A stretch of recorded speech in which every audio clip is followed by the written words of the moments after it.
Defensie roept voortdurend dat ze meer mensen nodig heeft. Maar dat leidt nog niet tot extra aanmeldingen op de defensieopleidingen in Zeeland. Toch is dat geen slecht teken. Hoe zit dat? En verder in deze Zeeland nu. Panorama Walcheren kapot gesneden. En supporters mogen overnachten bij Hulstenaren.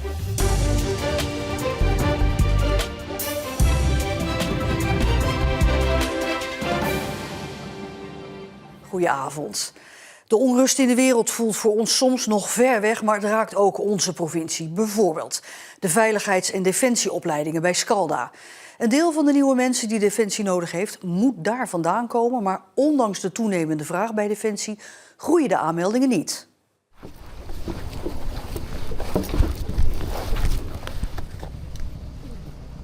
Ik heb voor deze opleiding gekozen omdat ik zelf heel graag bij Defensie wil gaan werken. Om echt op een goede manier mensen te kunnen helpen. Vooral in het buitenland. Defensie wordt natuurlijk in het buitenland ingezet in crisisgebieden of gebieden waar het echt nodig is. Dan kun je echt het verschil voor iemand maken. Nederland heeft gewoon strijdkrachten nodig.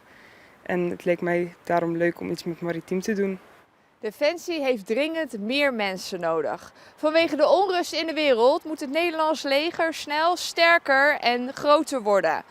Studenten van de veiligheidsopleiding en Defensie van Scalda kunnen uiteindelijk de overstap naar Defensie maken om zo hun steentje bij te dragen. Maar het loopt hier nog geen storm. We merken niet dat die door de actualiteit in de wereld populairder wordt. Het is echt dat de interesse in het veiligheidsdomein, de studenten die daarvoor kiezen, is structureel. Ja, in deze regio hebben we natuurlijk te maken met een krimpregio, dus er zijn gewoon niet meer kinderen of studenten. Dus, en met de studentenaantallen die we hebben zijn redelijk hoog. Dus zijn we eigenlijk gewoon heel blij dat we er zo structureel voor kiezen. Een positief geluid dat het leerlingenaantal stabiel is. Maar de onrust in de wereld is niet de reden om voor deze opleidingen te kiezen. Ze willen iets bijdragen, denk ik, aan de veiligheid, of in de regio of voor het land. De mbo veiligheids- en defensieopleidingen in Goes heeft tegen de 180 studenten. Zij worden klaargestoomd voor de toekomst. Door toenemende oorlogsdreiging een onzekere toekomst. De studenten worden daar zo goed mogelijk op voorbereid. Ten eerste denk ik gewoon het praten met de studenten. Dat is belangrijk, het leeft ook bij hun. Ik heb niet de indruk dat ze zich heel erg veel zorgen maken of dat ze daarmee bezig zijn. Maar ze krijgen dat wel mee en daar praten we over. En in hoeverre leeft het? Ik denk dat ze zelf de oplossingen niet weten en een keiharde mening hebben. We hebben burgerschapslessen waar we daarmee praten. Maar ook eerlijk dat ik het niet weet en dat ze zich geen zorgen hoeven te maken. Wat zou jij graag willen doen voor Nederland met deze opleiding? Namens Nederland mensen helpen is het eigenlijk eerder. Kijk, voor Nederland, je kan ook in het binnenland worden ingezet, maar als je een beetje naar de toekomst kijkt, zal het voornamelijk in het buitenland zijn. Dus eigenlijk namens Nederland mensen helpen. Daarom draag je ook deze vlag hier zo. Daarom heb ik ook deze opleiding gekozen, omdat ik eigenlijk heel graag iets wil betekenen later en doen voor ons land. En dit leek me wel een mooi begin om later verder ermee te gaan. Eind januari is de open dag voor jongeren die nieuwsgierig zijn naar een rol bij Defensie. Dow schrapt wereldwijd 4500 banen, is vandaag bekendgemaakt. Volgens een woordvoerder van Dow in Terneuzen is nog niet bekend wat dat voor de vestiging hier betekent. Het moederbedrijf wil bezuinigen en inzetten op AI en automatisering. Het concern heeft over de hele wereld zo'n 35.000 mensen in dienst. Een tiende daarvan werkt in Terneuzen. Vorig jaar schrapte Dow ook al 132 banen in Nederland. De papegaaiduiker die 2 weken geleden aanspoelde bij Katzand is weer terug naar zee. Vanuit Katzand was het beestje naar de vogelopvang in Oostende gebracht om weer aan te sterken. Papegaaiduikers leven normaal veel noordelijker. Het vermoeden is dat het beestje door harde wind naar de Zeeuwse kust is geblazen. Papegaaiduikers lijken een beetje op pinguïns en hebben een opvallende rode-oranje snavel. 3, 2, 1, ja! Hier in Goes is de 4e bomenhub van Zeeland geopend in de achtertuin van het Groencollege van Scalda. De bomenhub is een plek waar de gemeente en inwoners struiken en bomen kunnen inleveren die ze over hebben. Anderen kunnen die planten dan weer komen ophalen. Ja, een bomenheb is eigenlijk een soort marktplaats voor bomen. Dus mensen kunnen hier bomen brengen, maar ze kunnen ook hier bomen ophalen. Bijvoorbeeld aanstaande zaterdag kunnen mensen gratis boompjes ophalen om ze in hun eigen tuin te zetten. En dan verdrietig nieuws voor de liefhebbers van de schilderijen van Panorama Walcheren. De 800 vierkante meter aan schildersdoek zijn kapot gesneden. En kunstenaar Jo Dumontac is in alle staten. Zo zag kunstwerk Panorama Walcheren er tot nu toe uit. Vanwege de grootte van de doeken kunnen ze niet overal tentoongesteld worden. En daarom was een deel de afgelopen tijd opgeslagen in de Onze Lieve Vrouwenkerk in Vlissingen. Vanwege een nieuwe tentoonstelling, ergens anders, moesten de doeken ingepakt worden. Maar dit is wat kunstenaar Jo Dumontac aantrof. De doeken losgesneden van het houten raamwerk. Ik heb hier staan janken gisteren. Ik was, afgezien van dat ik heel verdrietig was, was ik ook wit-heet. Tot mijn totale verbijstering en schrik zag ik dat alle doeken van de spierramen afgesneden zijn met een Stanley mes. Dit is de boosdoener. Kan dit nou gebeuren? Ja, het beste antwoord dat ik kan geven dat het gedaan is vanuit een hele amateuristische gedachte. Want het is nu voorgoed vernietigd. Het kan nooit meer opgespannen worden. Voorzitter van Stichting Panorama Walcheren, Koos Scherphuis, vindt dat de kunstenaar zich niet zo druk moet maken. Het is niet alsof er een of andere vent met een mes is gekomen. Het waren vrijwilligers met liefde voor het kunstwerk. Een paar maanden lang nietjes losmaken kan niet. Ze hebben het met nauwkeurigheid losgesneden. Ik weet eigenlijk niet zo goed hoe ik hiermee moet omgaan. En ik heb er afgelopen 16 jaar heel veel aan gedaan om het te redden, om het een bestemming te geven. En velen met mij overigens. Maar goed, ik ben de maker en betrokken op een andere manier misschien. En er zaten een aantal exposities ook nog in de pijplijn voor dit komende jaar. Ja, en dat gaat dus nou niet meer lukken, omdat er nu hele delen ontbreken. Degenen die dit hebben losgesneden, dat hebben ze in mijn beleving willens en wetens gedaan. Voor zover ze dat een geweten hebben als je dit besluit, die zouden zich dood moeten schamen. De stichting hoopt ondanks de boze en verdrietige kunstenaar toch nog met het kunstwerk te kunnen exposeren. Supporters van over heel de wereld komen deze week naar Hulst voor het WK veldrijden. Het zijn er zoveel dat hotels in de wijde omgeving van de vestingstad al maanden volgeboekt zijn. Gelukkig zijn ze in Zeeuws-Vlaanderen gastvrij, want honderden Hulstenaren bieden hun oprit of hun logeerkamer aan. Now all of Holland can see that I'm not used to doing this.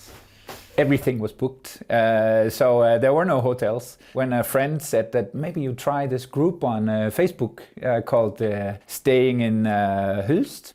Als in de woonplaats iets bijzonders gebeurt, dan wil je daar ook een klein bijdrage aan leveren. En ik zag toevallig zijn oproep. And I was like, it's worth a shot. En ik zag een fotografer bij staan. Ik denk, nou, dan probeer ik dat. Het was gelijk bingo, hij wilde heel graag komen. En zo is Mark van Dorselaar deze week gastheer van Udi Kaldan uit Denemarken. Kaldan is fotograaf, maar het Deense wielerteam had niet genoeg geld om zijn verblijf te betalen. Nu zit hij bij Van Dorselaar op een toplocatie. I think it's 3 minutes from the course. Yeah, so it's a location. It's amazing. So obviously when he said that it was so close, I was like, yes, let's go. No, very nice. Toen zelf eigenlijk heel mijn leven foto's maken. Dus ik denk, ja, dat lijkt me wel leuk. Dan heb je in ieder geval iets om samen over te praten. Want alleen maar over fietsen praten, dan ben je gauw uitgepraat, denk ik. Yeah. But if you must edit something, you better film it yourself. If they open their house to someone, they are usually also, open-minded, or maybe they want to hear what's going on in the world from someone else's perspective. I think that's often why you open your house to someone, a stranger. Ik heb er gelijk mee. Ja, nu zullen sommige mensen ook zeggen van, is er geen inbreuk op uw privacy? 5 dagen zo'n Deen over de vloer? Nou ja, goed, daar kies je dan zelf voor. Hè. Ik bedoel, en we kunnen het ook een beetje afzonderen, want hij zit in een apart gedeelte van het huis. Dus hij kan ook zijn eigen privacy, is ook gewaarborgd natuurlijk. Hè. It's also really nice to live with a local person. A hotel can be a little bit sterile. So with a person who lives here and has stories to tell about the city, and so I've been here 24 hours and it already feels a bit like home. So it's nice. Ja, je wilt gewoon gastvrij zijn voor mensen die hier naartoe komen, toch? En het WK veldrijden volg je vanaf morgen en het hele weekend bij Omroep Zeeland. Op zaterdag is dan de vrouwenwedstrijd en zondag komen de mannen in actie in Hulst.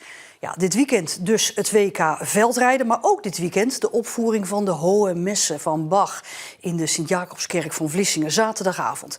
En dat gebeurt door de christelijke oratoriumvereniging Te Deum Laudamus uit Capelle vanwege hun 25-jarig bestaan. Het is een unieke gebeurtenis omdat de Hohe Messe een van de grootste en ook moeilijkste werken van Bach is.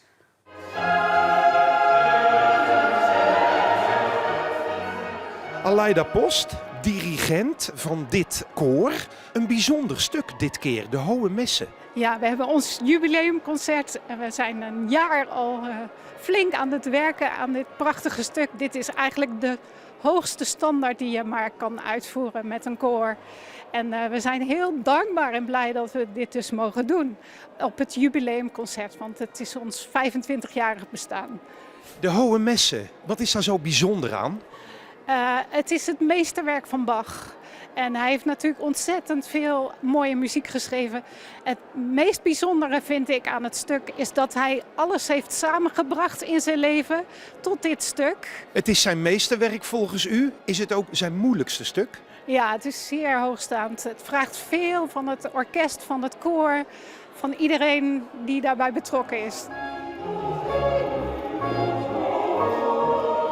Paula Marinissen, een van de koorleden. Wat is jouw functie binnen het koor? Ik ben koorlid. En dan de Hohe Messe. Een moeilijk stuk lijkt me. Ja, absoluut. Het was echt keihard werken geweest. Maar ook wel echt een fantastisch stuk. Ja, heel bijzonder. Hoe lang zijn jullie bezig geweest met het repeteren voor zo'n stuk? Ruim een jaar. Ja, en dan ook echt bijna wekelijks. Zeker na de vakantie, iedere week. En ja, dan moest je ook echt keihard thuis eerst gaan studeren om op het koor mee te kunnen zingen. Ja, ja. Soms zweten, maar ook echt fantastisch. Als ik kijk naar alle koorleden, dan zie ik over het algemeen weinig grijze duiven. En meestal ben je dat wel gewend bij dit soort koren. Hoe komt het dat jullie koor zo jong is? Ja, Aleida inspireert ons enorm. En dat maakt ook dat wij enorm enthousiast zijn. En ja, als je natuurlijk iets moois neerzet als koor bij een concert, dan trekt dat ook anderen aan. En daarom is het ook wel heel bijzonder dat er ook jongeren meezingen. Ja, het is echt geweldig. Ja, heel leuk.